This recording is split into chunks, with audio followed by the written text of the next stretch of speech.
So what I'm saying by worldwide, what I'm saying is you cannot escape this dimension by yourself. You cannot just the only one you cannot just run to, let's say you live in Florida and you run to Texas. You'll still be in the dimension. It doesn't matter. The only one that can take you out of the dimension is God. That's the only one that can do that. And God's laws and time. Time has something to do with it as well. Now, back to the cigarette thing for a second. They say, and I've noticed this myself, that with cigarettes, about 3 days is all it takes to get cigarettes out of your system. That's true, but the number three is very important as well. Demons work in cycles of threes.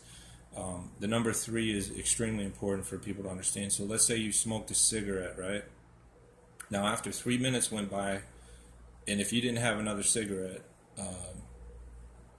then you would start to kind of start the process of shifting out of the dimension of sin and back to the regular physical dimension. Your consciousness would begin to slowly shift back to the dimension where there's a heck of a lot more good people there. Let's just put it that way. And there's a lot more beauty and brightness and love. And like I said, everything looks pretty much the same, but you will notice the difference. So the number three, so after 3 hours of not having a cigarette, okay, you're pretty much at that point, you're pretty much almost all the way back to the normal dimension, the earthly dimension, I guess you could say. I guess that's one way to put it. We'll call the normal one the earthly dimension just for these videos, and we'll call the bad one the dimension of sin because that's what it is. So anyway, I'm pretty sure people understand where I'm coming from with this. It needs to be broken down. I mean, it's such a detailed, deep thing. But if you look into ancient cultures and stuff, where they did draw pictures of like a lower dimension, like boats traveling through it, or people traveling through it, it was just a way to depict it. It was a way to describe it. You have other cultures showing like a darker type of a place, like but that's what we're talking about here. Although it's a dimension, and most of that stuff was symbolic for the people to remember that. This is how they would teach their people because they figured it out. They figured out that there were other dimensions, lower dimensions, and this is one of them. The dimension of sin is definitely a lower dimension. It is not hell.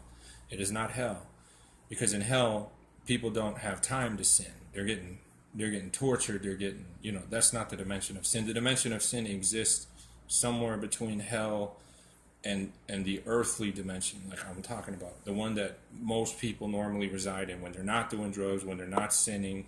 That's what they normally reside in. That's where there's a lot more good people there.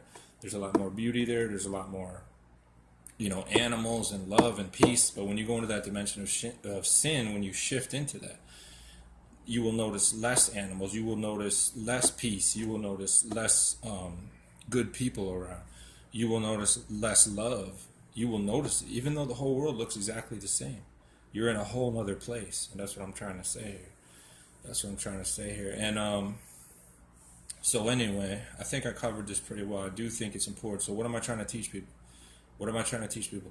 You can test this for yourself, okay? If you want to, and a lot of people do this without even knowing it.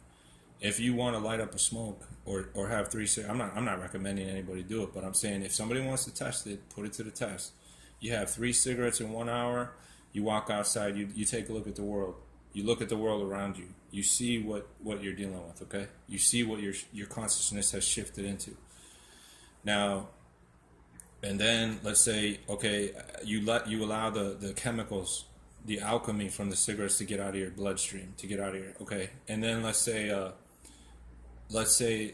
the very next day you take a walk in the same area that you walked after you had the 3 cigarettes the day before, and you see the difference, and I guarantee it will be like 2 different worlds.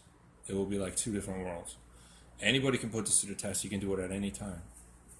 Here's the problem though. Some people are addicted to cigarettes. Some people can't stop.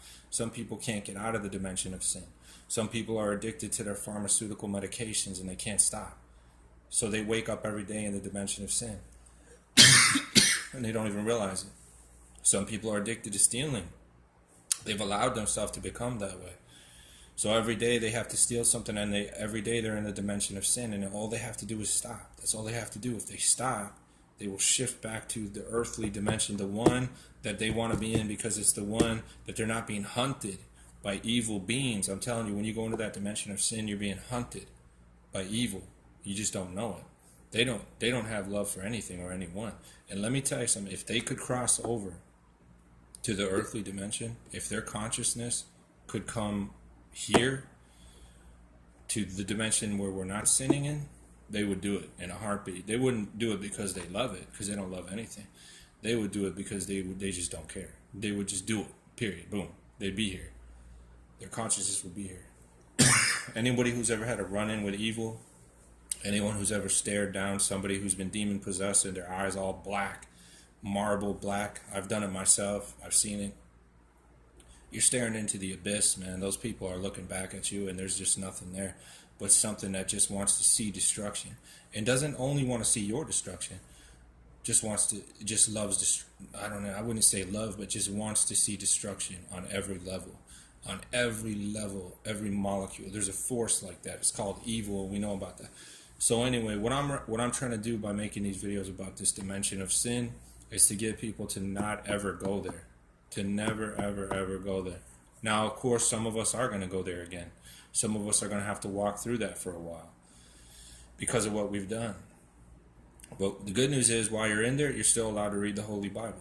You're still allowed to do that. You can still put on the armor of God. That's why it says, yea, though I walk through the valley of the shadow of death. Okay, because that's what it is, the shadow of death. Okay, because death is nearby, very nearby, and it could come upon a person who's not protected properly by believing in the Lord. I mean, they'll eat somebody alive who goes in there that's not protected by God. But anyway, we'll do some more videos later, but for now I want to stop it there. Reading the Bible every day, praying every day, and refraining from sin the best you can, and you will not end up in this dimension of sin, which I have been many times in. Many times I've been attacked in there, physically and brutally attacked in there. I've had all kinds of stuff happen to me while I was in there. Let me tell you something you don't ever want to know. If you haven't figured it out yet, you don't want to go there. But we'll get into that more and more in the future. God bless you guys.